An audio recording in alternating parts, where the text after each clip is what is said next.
누가복음 19장 28절부터 40절 말씀 마음을 집중하시고 함께 읽어보십니다.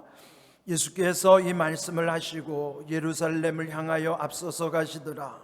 감람원이라 불리는 산 쪽에 있는 벳바게와 베다니에 가까이 가셨을 때에 제자 중 둘을 보내시며 이르시되 너희는 맞은편 마을로 가라. 그리로 들어가면 아직 아무도 타보지 않은 나귀 새끼가 매여 있는 것을 보리니 풀어 끌고 오라. 만일 누가 너희에게 어찌하여 푸느냐 묻거든 말하기를 주가 쓰시겠다 하라 하시매 보내심을 받은 자들이 가서 그 말씀하신 대로 만난지라. 나귀 새끼를 풀 때에 그 임자들이 이르되 어찌하여 나귀 새끼를 푸느냐 대답하되 주께서 쓰시겠다 하고 그것을 예수께로 끌고 와서 자기들의 겉옷을 나귀 새끼 위에 걸쳐놓고 예수를 태우니 가실 때에 그들이 자기의 겉옷을 길에 펴더라. 예미 감난산 내리막길에 가까이 오심에 제자의 온 무리가 자기들이 본 바 모든 능한 일로 인하여 기뻐하며 큰 소리로 하나님을 찬양하여 이르되 찬송하리로다. 주의 이름으로 오시는 왕이여 하늘에는 평화요 가장 높은 곳에는 영광이로다 하니 무리 중 어떤 바리새인들이 말하되 선생이여 당신의 제자들을 책망하소서 하거늘 대답하여 이르시되 내가 너희에게 말하노니 만일 이 사람들이 침묵하면 돌들이 소리 지르리라 하시니라. 아멘. 지난 3월 1일부터 시작되었던 사순절 이제 이번 주 토요일이면 마치게 되는데요. 또 부활절에 이르기까지 이 40일 순례 여정 동안 또 함께 기도하고요. 또 여기까지 은혜 주심을 또 먼저 하나님께 감사를 드립니다. 또 남은 일정 가운데에도 더욱 크신 은혜를 베풀어 주실 줄로 믿고 또 우리 모두가 함께 이 마지막 사순절 종려주일로부터의 이 한 주간 고난주간 동안 이 한 주간이 절정이잖아요. 더욱 여러분들이 주님과 함께 십자가의 길을 통과하여 부활의 영광에 이르는 은혜가 임하기를 먼저 주님의 이름으로 축복합니다. 아멘. 오늘 주신 말씀도 예수님 그 마지막 한 주간에 있어지는 그 모습을 담아놓은 내용이죠. 오늘 제목 보시면 앞서서 가시는 예수님. 오늘 28절에 보면은 예수님께서 예루살렘을 향하여 앞서서 가시더라 그랬죠. 마가복음 10장 32절에 보면은 그때의 상황을 좀 더 구체적으로 설명합니다. 예루살렘으로 올라가는 길에 예수께서 그들 앞에 서서 가시는데 그들이 놀라고 따르는 자들은 두려워하더라 그랬습니다. 예루살렘은 원래 고도가 해발 800m 정도 되기 때문에 올라가는 곳이에요. 그래서 항상 예루살렘은 올라가는 길로 묘사가 되어 있는 것이죠. 그렇지만은 예루살렘의 성 안으로 들어가시는 까닭은 십자가에서 죽으시기 위함인 것이죠. 그런데 오늘 이 종려주일처럼 그 예루살렘 성 안에 들어갈 때에 많은 군중들이 종려나무 가지를 꺾어들고 호산나 다윗의 자손이여 하고 왕을 기대하면서 환호했던 것이죠. 이제 오늘 이 말씀 보시면은 예루살렘 성을 향하여 가실 때에 오늘 본문 30절에 보면요 맞은편 마을로 가도록 제자 중 둘을 보내는 내용이 나옵니다. 그 내용을 보시면 아직 아무도 타보지 않은 나귀 새끼가 매여 있는 것을 보리니 풀어 끌고 오라 그렇게 명령하신 것입니다. 이 말씀을 잘 보시면 제가 일부러 영어로 적어놓은 것은 좀 이해를 돕기 위함이에요. 거기 묶여 있는 그런데 그것을 풀어서 여기로 끌고 오라 그런 내용이에요. 그렇다면 이 나귀가 매여 있는 것과 같이 우리 인생도 무언가에 매여 있고 묶여서 이렇게 힘든 상황일 때도 있습니다.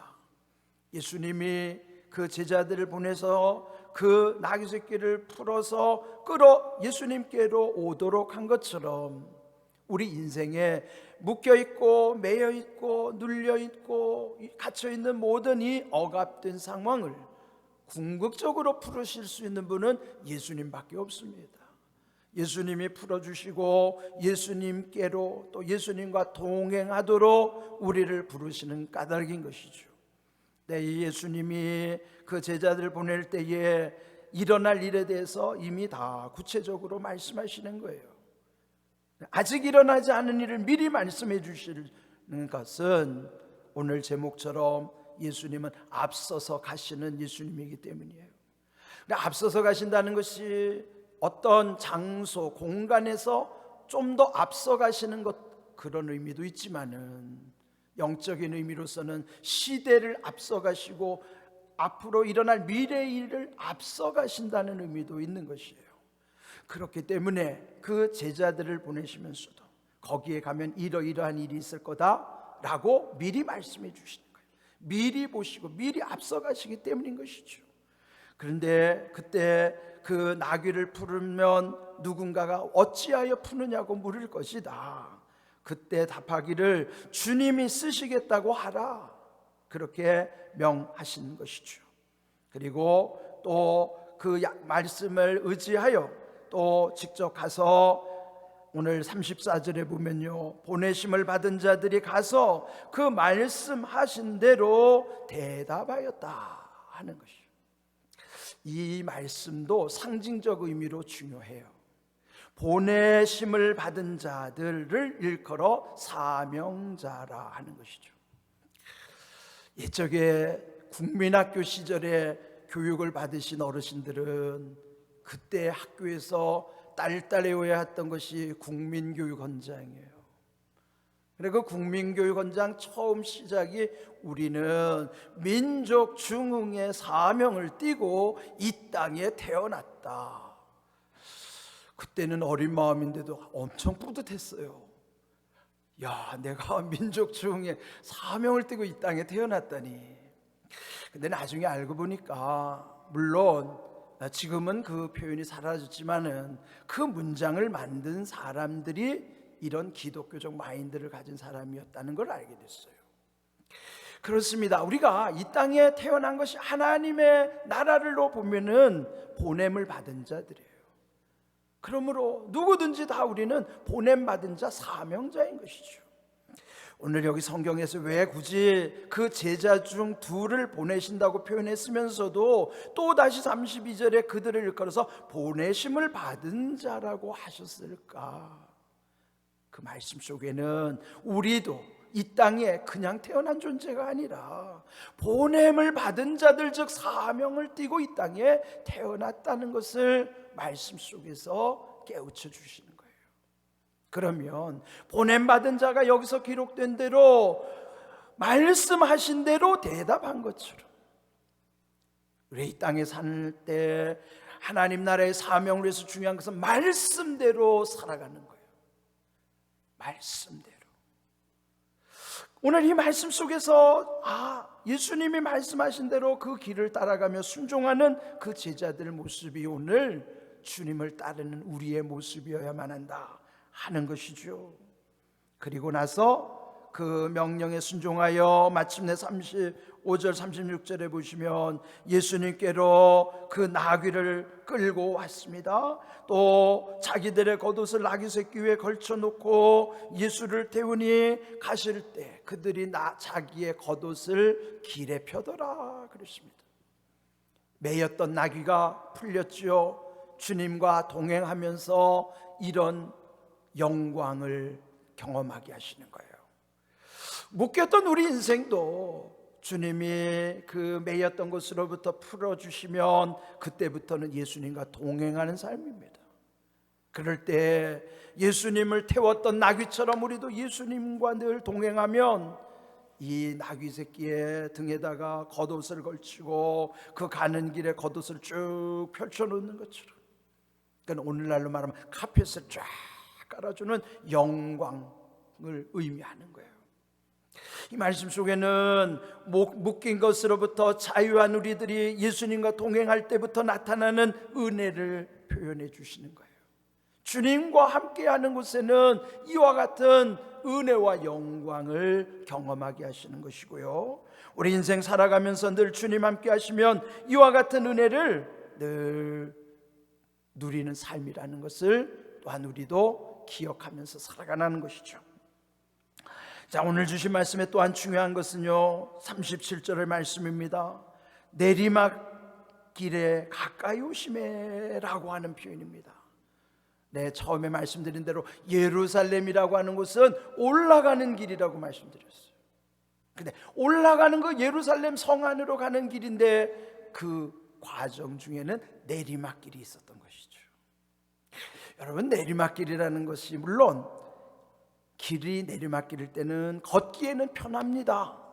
그런데 우리의 인생의 내리막길이 상징적 의미로는요, 뭔가 기울어지고 일이 안 되고 침체되고 실패하는 길을 내리막길이라고 표현할 때가 많아요.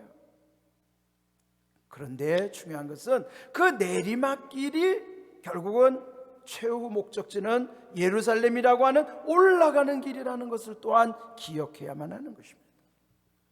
등산을 하다 보면 정상, 제일 높은 정상에 오르기까지는 그 과정 중에 작은 산들을 올라가기도 하지만 또 내려가다가 또 조금 큰 산을 올라가고도 또 내려가야만 하는 그 오르고 내리는 과정이 있습니다. 그런데 정상을 목표로 가는 그에게 내리막길은 내려가는 게 아니라 올라가는 과정 중에 잠시 내리막이라는 것이죠. 주님과 함께하는 인생은 실패하는 것 같지만은 또 내리막길 침체인 것 같지만은 결국은 주님과 함께 가는 그 최종 목적지에 우리가 천국을 향하는 그 예루살렘과 같은 그런 의미를 가진 인생, 우리에게는 내리막길이 결국은 오르막의 한 과정이라는 것이죠. 결코 거기에서 좌절하는 인생이 아니고 거기서 무너지는 인생이 아니라 실제 우리의 내리막 인생 가운데 다시 올라가게 하시는 하나님의 은혜를 경험하는 시간이기도 한 것입니다. 저도 이번에 코로나 확진이 돼가지고 한 주 동안에 격리되면서 많은 것 생각하게 됐습니다. 그런데 옛적에 우리 조상들도 보면요, 그냥 넘어진 김에 쉬어가자라는 참 긍정적 표현이 있어요. 여러분, 주님이 때로는 우리가 이렇게 넘어진 자리에서 쉬게 하시는 은혜도 있다는 것을 기억하십시오. 그런데 내리막길이 결코 실패하는 것이 아니라 그 길은 올라가는 오르막길을 향하는 과정임을 기억해야만 하는 것입니다. 그런데 이 내리막길에 가까이 왔는데 제자의 온 무리가 그 자기들이 본 바 모든 능한 일을 인하여 기뻐하며 큰 소리로 하나님을 찬양했다는 것이죠. 주님과 동행하는 곳에 이런 영광을 경험하게 하시는 것이죠. 그 찬송의 내용이 38절에 나옵니다. 주의 이름으로 오시는 왕이여, 하늘에는 평화요, 가장 높은 곳에는 영광이로다 말씀하시는 거예요. 결국 모든 것에는 하나님의 영광에 이르도록, 우리가 하나님께 영광을 돌린다고 하면 그것이 우리와는 상관없는 것이 아니라 우리가 하나님께 영광을 돌릴 때 하나님은 그 영광을 또한 우리에게도 나타내 주시는 것입니다. 하나님의 은혜는 사모적인 거예요. 그래서 오늘 주신 말씀처럼 이 주님과 동행하는 인생으로 살아간다는 것이 얼마나 귀한 일인가를 다시 한번 기억하는 것이죠. 예수님이 앞서서 가신 것처럼 옛적 구약에도 보면 하나님도 택한 백성 이스라엘에 앞서 가셨던 기록들이 있어요. 신명기 1장 33절 보시면은 그는 이 하나님께서 너희보다, 그 택한 이스라엘 백성들보다도 먼저 그 길을 가시며 장막 칠 곳을 찾으시고 밤에는 불로 낮에는 구름으로 너희가 갈 길을 지시하신 자이시니라. 하나님은 앞서가신 분이, 먼저 일을 행하시는 분임을 알려주시는 것입니다. 하나님도 예수님도 앞서서 우리의 모든 것을 예비하시고 은혜를 주시지만은 사람들의 경우는요, 앞서가는 자들로 인하여 상처를 받는 경우가 많아요. 그 대표적인 말씀이 누가복음 18장 39절에 기록되어 있습니다. 이 말씀은 예수님이 여리고성에 가까이 이르렀을 때에 한 눈먼 자가 예수님 가시는 걸 알고 소리 지르는 거예요. 다윗의 자손이여 나를 불쌍히 여기소서. 그때 그 눈먼 자의 소리를 들었던 앞서가는 자들이 어떻게 행하는가?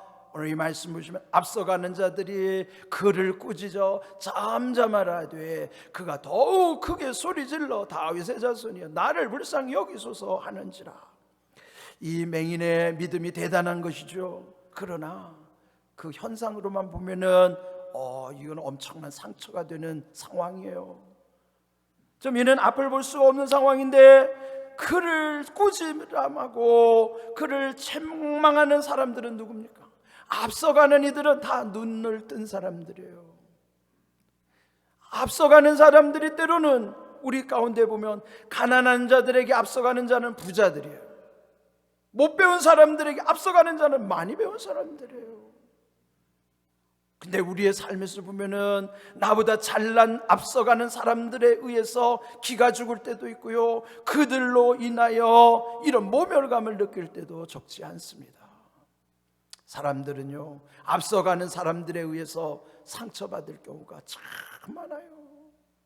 그런데 우리 하나님 아버지 또 예수 그리스도 그분은 우리의 연약함을 아시기 때문에 앞서 행하시면서도 우리에게 큰 위로를 주시는 거예요.